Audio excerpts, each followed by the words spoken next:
Hello बच्चों, कैसे हो आप सब बढ़िया। चलिए, you all are most welcome बेटा। आज हम लोग बेटे इस छोटे से वीडियो में एक यूनिट को समझेंगे जो एनसीईआरटी में जो इसका 12th का जो सबसे जो पहला चैप्टर है sexual reproduction in flowering plants, उसी का सबसे लास्ट सेक्शन है, लास्ट यूनिट है। इसको हम समझते हैं एपोमिक्सिस एंड पॉलीएम्ब्रायनी। क्या है हेडिंग? Apomixis and पॉलीएम्ब्रायनी। देखो, वैसे यहाँ पर इस सेक्शन में जो कुछ लाइन कुछ वर्ड्स ऐसे हैं जो बच्चों को काफ़ी परेशान करते हैं, और उसके पीछे जो क्लू छिपा हुआ है एनसीईआरटी जो लिखता है टर्म, उसमें काफ़ी थोड़ा कंफ्यूजिंग है। तो इसीलिए इन कंफ्यूजिंग लाइंस को हम लोग अच्छे से क्लियर कर लेते हैं। और इसमें ज़्यादा नहीं, 15 से 20 मिनट का ये वीडियो है, इसको आप अच्छे से देखो। और जो इस लाइन के अंदर जो कुछ जो चीज़ें छुपी हुई हैं कंसेप्ट, उसको समझ लेते हैं। देखो, ये दो हेडिंग है, दो टर्म है, एपोमिक्सिस एंड पॉलीएम्ब्रायनी। देखो, इन दोनों टर्म्स को हम समझते हैं। सबसे पहले एपोमिक्सिस। एपोमिक्सिस क्या होता है? एपो, देखो ये दो टर्म से मिला है, एपो एंड मिक्सिस। एपो का मतलब होता है, एपो मतलब विदाउट, एपो मतलब होता है विदाउट, और मिक्सिस, मिक्सिस का मतलब मिक्सिंग ऑफ गैमेट्स। मिक्सिंग मतलब मिक्सिंग ऑफ गैमेट्स। देखिए, ये दो टर्म से बना है एपोमिक्सिस। मिक्सिंग ऑफ गैमेट्स मतलब मेल एंड फीमेल गैमेट्स। तो यहाँ पर ये जो एपोमिक्सिस टर्म है, इसका मतलब है कि बिना गैमेट के फ्यूजन से एम्ब्रियो का फॉर्मेशन हो जाना। और एम्ब्रियो अगर बन रहा है तो इसका मतलब जो जो सीड बनने का जो प्रोसेस है, अगर जो सीड बनना बिना एम्ब्रियो फॉर्म, बिना जो गैमेटिक फ्यूजन के या बिना सेक्सुअल रिप्रोडक्शन के, देखो यहाँ पर तो ये जो सीड्स का है, ये एपोमिक्टिक सीड्स जो हैं, क्या होता है? Formation of seed without fertilisation, formation of seed without fertilisation. अच्छा, फर्टिलाइजेशन के बिना जो सीड बन रहा है, ऐसे सीड को हम लोग एपोमिक्सिस सीड कहेंगे। ठीक है। अब है कि एपोमिक्टिक सीड्स होते हैं, इसका क्या मतलब है? एपोमिक्टिक सीड्स वैसे सीड्स हैं जिनके अंदर का जो एम्ब्रियो है वो बिना गैमेटिक फ्यूजन का बना है। ठीक है। तो जो एम्ब्रियो एपोमिक्टिक सीड के अंदर होते हैं उनको हम लोग एपोमिक्टिक एम्ब्रियो कहते हैं। ठीक है। तो एपोमिक्सिस में वैसे सीड का बनना बिना फर्टिलाइजेशन के, बिना गैमेटिक फ्यूजन के, और ऐसे सीड्स को हम लोग क्या बोलेंगे? Apomictic seeds. और इसके अंदर जो एम्ब्रियो बनता है, एक्चुअली एम्ब्रियो ही बिना फर्टिलाइजेशन के बनता है, तभी तो हम लोग कहते हैं कि formation of seed without fertilisation, बिना फर्टिलाइजेशन के सीड का बनना, यही है एपोमिक्टिक सीड्स। और जो एम्ब्रियो है उसके अंदर, उसको क्या बोलेंगे? Apomictic embryo. अच्छा बताओ कि अगर गैमेट के फ्यूजन से जो प्रोसेस होता है वो तो सेक्सुअल रिप्रोडक्शन के थ्रू होता है, ट्रू सेक्सुअल रिप्रोडक्शन। अब यहाँ तो एम्ब्रियो बनता है लेकिन बिना गैमेटिक फ्यूजन का, तो क्या हम इसको सेक्सुअल रिप्रोडक्शन कहें या एसेक्सुअल रिप्रोडक्शन? ये एसेक्सुअल रिप्रोडक्शन है, एसेक्सुअल रिप्रोडक्शन है। तो देखिए यहाँ पर हमने लिखा है कि ये जो एपोमिक्सिस प्रोसेस है, ये एक तरह का एसेक्सुअल रिप्रोडक्शन है, that mimics to the sexual reproduction, that mimic to the sexual reproduction। जैसे जो सेक्सुअल रिप्रोडक्शन में जो एम्ब्रियो बनते हैं, उसी तरह का यहाँ भी एम्ब्रियो बनता है, लेकिन यहाँ जो एम्ब्रियो बन रहा है वो बिना गैमेट के फ्यूजन का, इसीलिए इसको हम लोग एसेक्सुअल रिप्रोडक्शन में कंसीडर करते हैं। अब एनसीईआरटी यहाँ पर कुछ एग्जाम्पल दिया है कि कुछ प्लांट्स हैं या कुछ फैमिलीज हैं जिनके मेंबर्स में स्पेशल एडॉप्टेशन हुआ है एपोमिक्टिक सीड बनाने के लिए। एपोमिक्टिक सीड्स बनने की तरफ उनका जो एक इवोल्यूशनरी ट्रेंड है, उस डायरेक्शन में। जैसे यहाँ पर दो एग्जाम्पल दिया है एनसीईआरटी कि some species of asteraceae, asteraceae and grasses. Grasses हम लोग किस फैमिली में पढ़ते हैं? पोएसी। तो देखो यहाँ पर एनसीईआरटी इसी दोनों का यूज किया है, एस्टेरेसी में और ग्रासेस में, यानी पोएसी में। इनके प्लांट्स में कुछ ऐसा इवोल्यूशनरी डेवलपमेंट हुआ है जिसमें उन्होंने अपने अंदर एम्ब्रियो का जो फॉर्मेशन करते हैं वो बिना फर्टिलाइजेशन। ठीक है। अच्छा, अब यहाँ एनसीईआरटी आपसे क्वेश्चन पूछता है। एनसीईआरटी ये क्वेश्चन पूछता है, ये तो ठीक है कि बिना फर्टिलाइजेशन के सीड का बनना क्या कहलाया? एपोमिक्सिस। अगर बिना फर्टिलाइजेशन के फ्रूट बन रहा है तो इसको क्या कहेंगे? बिना फर्टिलाइजेशन के अगर फ्रूट का फॉर्मेशन हो रहा है तो इसको हम लोग कहते हैं पार्थेनोकार्पी। पार्थेनोकार्पी, यानी parthenocarpy is the fruit formation without fertilisation and apomixis is the seed formation without fertilisation. समझ गए? तो पार्थेनोकार्पी को भी याद रखिएगा। यहाँ पर वैसे एनसीईआरटी एक क्वेश्चन करता है आपसे, हम आपको यहाँ बता दिए, फ्रूट्स में आप लोग इसको पढ़ेंगे कि पार्थेनोकार्पी जो है that is fruit formation without fertilisation. अब देखो, अब ये जो प्रोसेस है जो एपोमिक्सिस का, ये अनकॉमन फीचर है नेचर में, बहुत कॉमन नहीं है, कुछ प्लांट्स में ही ये चीज होता है। अब है कि अब ये कैसे होता है, बिना फर्टिलाइजेशन के सीड कैसे बन जाएगा, एम्ब्रियो कैसे बन जाएगा। तो यहां पर कुछ मेथड्स है, मेथड्स ऑफ एपोमिक्सिस। देखो यहां पर एनसीईआरटी ने दो चीजों को बताया है, लेकिन उन दो चीजों को टर्म्स तो नहीं दिया है उस प्रोसेस का नाम।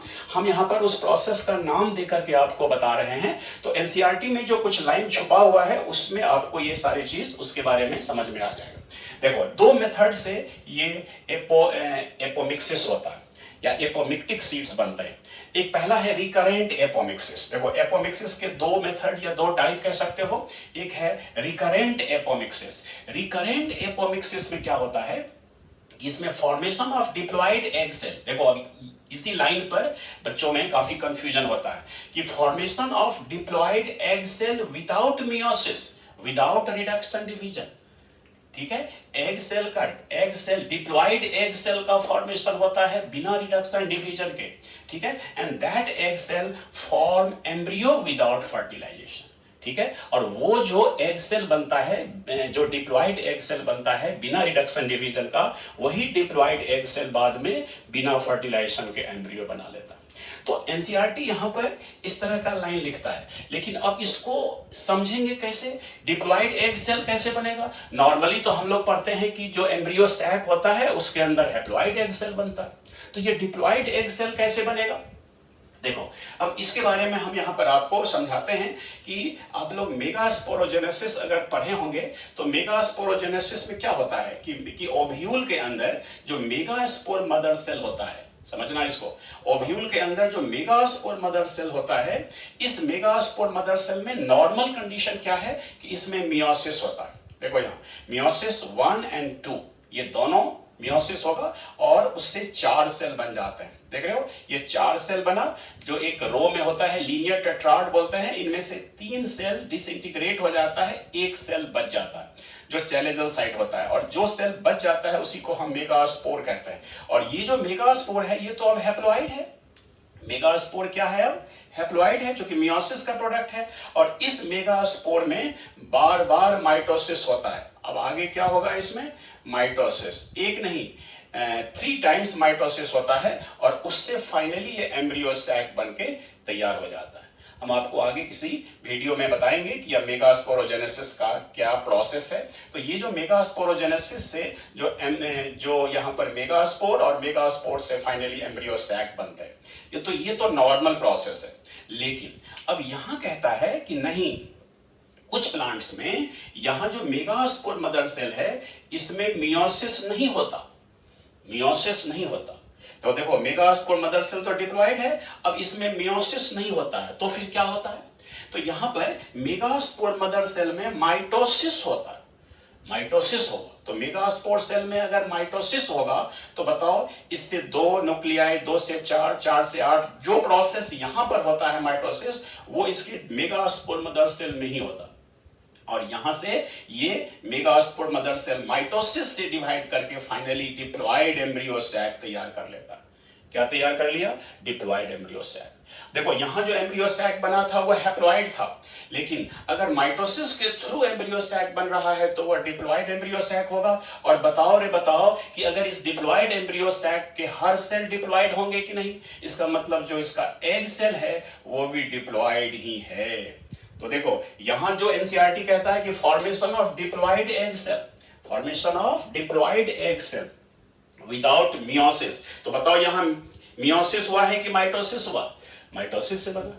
ठीक है, और ये जो डिप्लॉयड एग सेल है, अगर इसमें कोई मेल गैमेट आकर के फ्यूज नहीं करे, बिना गैमेटिक फ्यूजन के अगर ये एग सेल डायरेक्टली क्या बना ले, एम्ब्रियो, तो ये जो एम्ब्रियो बनेगा, एम्ब्रियो, इस एम्ब्रियो को हम लोग कहेंगे रिकरेंट एम्ब्रियो। और इस तरह से जब ये और जिस ओव्यूल के अंदर ये ऐसा एम्ब्रियो बनेगा, उस ओव्यूल का जब सीड में कन्वर्जन होगा तो वैसे सीड्स को हम लोग क्या कहेंगे, रिकरेंट सीड, यानी recurrent apomictic seed. Apomictic seed तो है ही, लेकिन रिकरेंट। तो ये लाइन अब समझ में आ गया कि रिकरेंट एपोमिक्सिस। वैसे एनसीईआरटी इस टर्म का यूज नहीं किया है रिकरेंट का, लेकिन उसने ये केवल दिया है कि कुछ प्लांट्स में ऐसा होता है। और इसमें हमने दो एग्जांपल यहाँ पर मेंशन किया, पियर और एप्पल में, एप्पल, पियर, इसल। ठीक है। अच्छा, अब एनसीईआरटी एक और लाइन यहां पर लिखता है कि कुछ प्लांट्स ऐसे होते हैं जिसमें जो न्यूसेलस के सेल से या इंटेगुमेंट के सेल से भी एम्ब्रियो बन जाता है।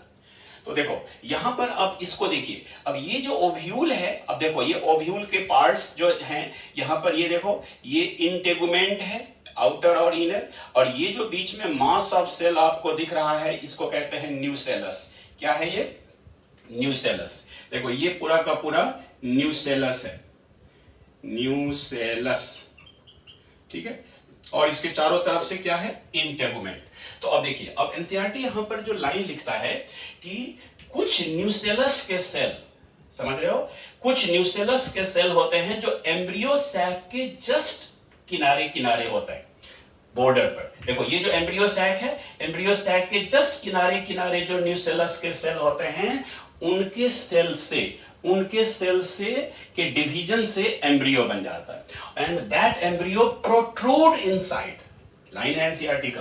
तो देखो अब ये एम्ब्रियो कहां बना? न्यूसेलस के सेल से बना, जो कहां पर है? ये एम्ब्रियो सैक के किनारे किनारे, मार्जिन पर, उसके सेल से, यानी न्यूसेलस के सेल से एम्ब्रियो बना, and that embryo protrude inside the embryo sac. देखो यहां से एम्ब्रियो धीरे धीरे अब एम्ब्रियो सैक के अंदर चला आया, protrude inside the embryo sac. तो चूंकि ये एम्ब्रियो किससे बना है? न्यूसेलस से। तो न्यूसेलस के सेल से अगर एम्ब्रियो बने, या इंटेगुमेंट के सेल, इंटेगुमेंट जो होता है वो भी मल्टीसेलर है, तो उसके सेल से भी एम्ब्रियो बन जाता है। तो ये जो न्यूसेलस या इंटेगुमेंट के सेल से जब एम्ब्रियो बन जाए, तो ऐसे एम्ब्रियो को हम लोग कहते हैं एडवेंटिव एम्ब्रियो, और इस तरह के प्रोसेस को कहते हैं एडवेंटिव एपोमिक्सिस। और इस तरह से जो सीड बनता है जिसके अंदर ये एपोमिक्टिक एम्ब्रियो होते हैं, ऐसे सीड्स को हम लोग एपोमिक्टिक, एडवेंटिव एपोमिक्टिक सीड्स बोलते हैं, एडवेंटिव। ठीक है। और इस तरह के जो एम्ब्रियो बनते हैं, ये आपको सिट्रस में, मैंगो में, ये एनसीईआरटी भी दिया है एग्जांपल कि सिट्रस, मैंगो, इन सब में न्यूसेलस से एम्ब्रियो बनते हुए काफी देखे गए हैं, कॉमन है।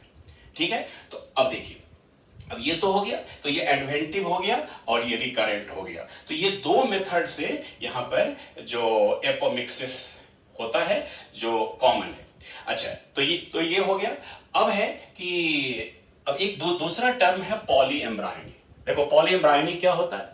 पॉलीएम्ब्रायनी जो है, formation of more than one embryos, formation of more than one embryos in a seed. जब एक सीड के अंदर एक से ज्यादा एम्ब्रियो बन जाते हैं या डेवलप हो जाते हैं, तो इस फेनोमेनन को हम लोग पॉलीएम्ब्रायनी कहेंगे। और ऐसे सीड्स जो हैं जिसके अंदर एक से ज्यादा एम्ब्रियो होते हैं, पॉलीएम्ब्रायनिक सीड्स हैं। ठीक है। तो पॉलीएम्ब्रायनिक सीड्स जो हैं, उनके एग्जाम्पल में भी यही सिट्रस, मैंगो सब आता है। सेम एग्जाम्पल देखो, ये इसके भी वही एग्जाम्पल हैं, सिट्रस है, मैंगो है, और सबसे पहला पॉलीएम्ब्रायनी जो है एंजियोस्पर्म में सिट्रस में ही देखा गया।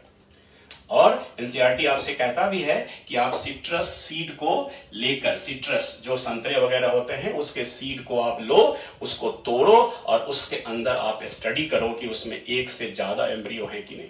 तो एक से ज्यादा एम्ब्रियो का मतलब क्या हुआ? यहां देखो, ये ओव्यूल है, ये ओव्यूल है, ओव्यूल के अंदर यहां पर एग सेल है। कौन सा सेल है बेटा? ये एग सेल। देखो यहां पर आप जानते होंगे एम्ब्रियो सैक के अंदर ये एग सेल है, ये एग सेल है। तो बताओ, जब डबल फर्टिलाइजेशन होता है तो यहां पर एग सेल भी मेल गैमेट के साथ फ्यूज होकर के एम्ब्रियो बनाएगा। तो यहां पर जो एम्ब्रियो बनेगा एग सेल से, ये नॉर्मल एम्ब्रियो होगा। कैसा एम्ब्रियो होगा? Normal embryo. अच्छा, ये नॉर्मल एम्ब्रियो तो बनेगा ही, और इसके अलावा क्या बताए कि एक्स्ट्रा एम्ब्रियो भी तो बनेंगे, चाहे वो न्यूसेलस से बने, इंटेगुमेंट से बने। तो अगर बताओ कि अगर एक सीड के अंदर एक से ज्यादा एम्ब्रियो बनेगा कि नहीं, यही है पॉलीएम्ब्रायनी। तो पॉलीएम्ब्रायनी इज कॉमन। वैसे पॉलीएम्ब्रायनी एंजियोस्पर्म में बहुत कॉमन तो नहीं है, लेकिन खास करके सिट्रस में, मैंगो में इस तरह के केसेस रिपोर्टेड है, और ये प्लांट में यानी एंजियोस्पर्म में, सिट्रस में सबसे कॉमन है। ठीक है, तो ये आपको पॉलीएम्ब्रायनी की बात होगी। अब देखो, अब ये जो आपको हमने अभी अभी बताया एपोमिक्सिस, तो एपोमिक्सिस से जो सीड बनते हैं उनको क्या बोले थे, एपोमिक्टिक। और ये जो एपोमिक्टिक एम्ब्रियो बनता है ये एसेक्सुअल रिप्रोडक्शन से बनेगा। अब यहां पर इसका इकोनॉमिक इंपॉर्टेंस क्या है, एपोमिक्टिक एम्ब्रियो या एपोमिक्टिक सीड्स का। देखिए यहां पर अब हम एक छोटा सा हेडिंग किया है, पोटेंशियल ऑफ एपोमिक्टिक पॉलीएम्ब्रायनी। अब एपोमिक्टिक पॉलीएम्ब्रायनी या एपोमिक्टिक एम्ब्रियो का सिग्निफिकेंस क्या, इसका सिग्निफिकेंस ये है कि देखो, अब इसके बारे में जानो पहले कि जो हाइब्रिड सीड्स होते हैं ये काफी प्रोडक्टिव होते हैं।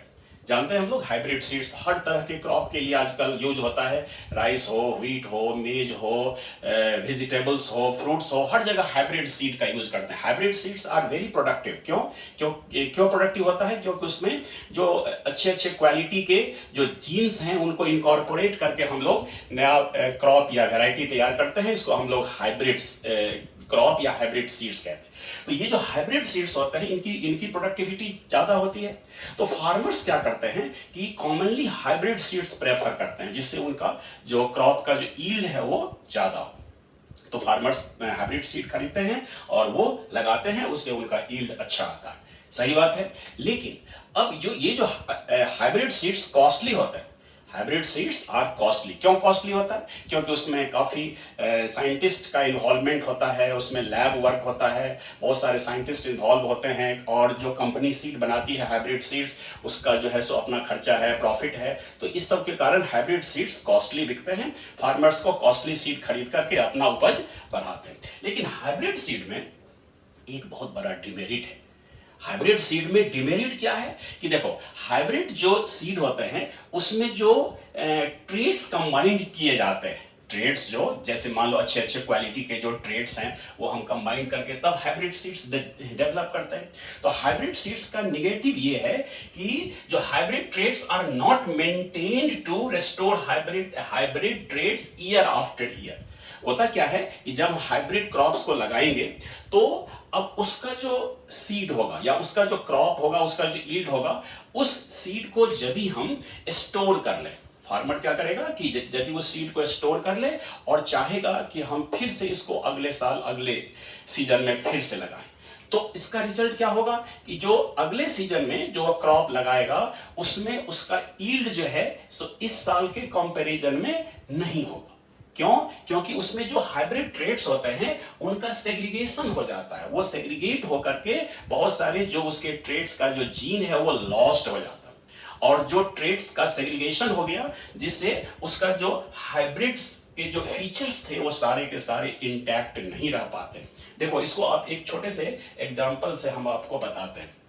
सपोज करो कि ये एक जो एक तरह का वैरायटी है और ये दूसरे तरह का वैरायटी है। देखिए यहाँ पर जो है सो दो वैरायटी है, एक हेट्रोजाइगस कंडीशन है, ये भी हेट्रोजाइगस कंडीशन है। तो ये मान लो कि इस दोनों का क्रॉस हुआ, ये मेल ये फीमेल। अब ये दो टाइप के गैमेट प्रोड्यूस करेंगे, ये और ये भी दो टाइप के गैमेट प्रोड्यूस करेंगे। समझ में आ रहा है? ये मेल पेरेंट फीमेल पेरेंट। अब देखो, अब ए जो है ना, कैपिटल ए, वो कुछ क्वालिटी वाला होता है, जैसे मान लो यील्ड अच्छा है। बी जो है ये भी एक दूसरा क्वालिटी है जो दूसरे प्लांट में है, और ये जो बी है कैपिटल बी, ये भी अच्छा कोई ट्रेट है, जैसे मान लो डिजीज रेसिस्टेंसी है। तो इसमें होता क्या है कि ए और बी दोनों का जो है सो अपना क्वालिटी है अपना। अब देखो, अब अगर कोई प्लांट है जिसमें दोनों ट्रेड्स कंबाइंड हैं, ठीक है, अगर दोनों ट्रेड्स कंबाइंड है तो जब इन दोनों ट्रेड्स वालों का आपस में हम क्रॉस कराएंगे तो देखिए अब यहां पर क्या होगा कि ए और बी का कॉम्बिनेशन होगा। तो ए बी, इसमें दोनों के जीन आ गए, ए बी अब देखिए ए स्मॉल बी, ए कैपिटल बी, ठीक है। अब देखो, अब यहां पर क्या है कि स्मॉल ए स्मॉल बी। तो एक्चुअली क्या होता है कि देखो यहां पर इस प्लांट में तो दोनों का जीन आ गया, इसमें एक ही का डोमिनेंट आया, इसमें भी एक आया, यहां देखो दोनों का डोमिनेंट लॉस्ट हो गया। तो इसका मतलब है कि जब इनके एलीलिक सेग्रीगेशन होंगे तो बहुत सारे ऐसे क्रॉप्स होंगे जिसमें जो अच्छे क्वालिटी वाला जो जीन था वो लॉस्ट हो जाए। तो इसीलिए सेग्रीगेशन होने के कारण फार्मर्स इसको प्रेफर नहीं करते हैं कि हम उस सीड को स्टोर कर लें और फिर अगले साल लगाएं।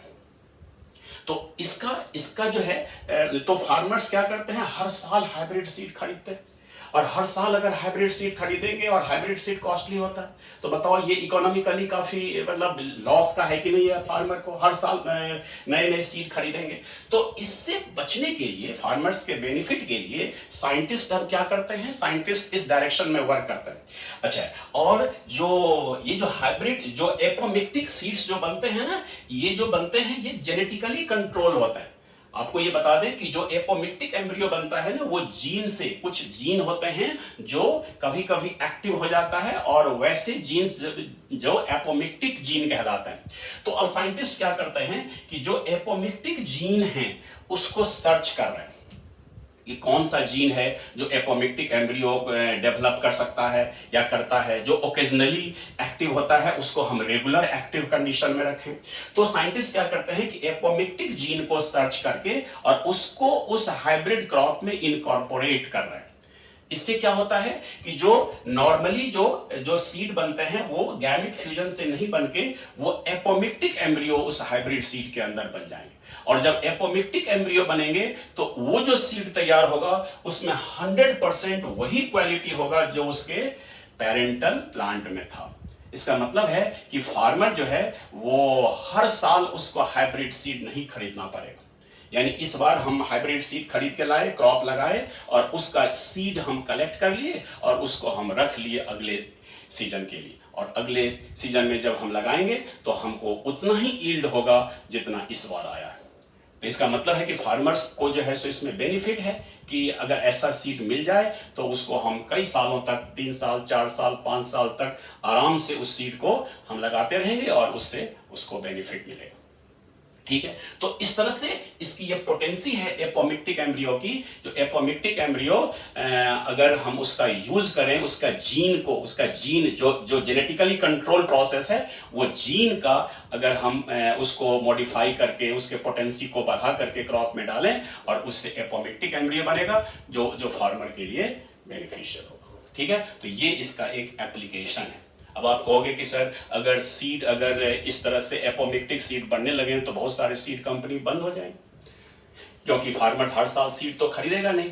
तो इसीलिए तो कोई बात नहीं है कि अगर सीड के बहुत सारे कंपनी अगर बंद हो जाएंगे तो कोई और भी काम करेंगे, लेकिन फार्मर का तो बेनिफिट हो। तो इसीलिए मास का बेनिफिट देखा जाता है बेटा, मास का बेनिफिट। ठीक है, तो इसीलिए फार्मर्स को इसका बेनिफिट मिलेगा और ये इसका एक अप्लाइड एस्पेक्ट्स है। तो ये था आपको इस छोटे से हेडिंग में जो एपोमिक्सिस एंड पॉलीमराइनी, तो इससे कंसर्निंग जो भी बातें थी, जो इसमें छुपे हुए थे, जो इसका थॉट्स, वो हम आपको बताए।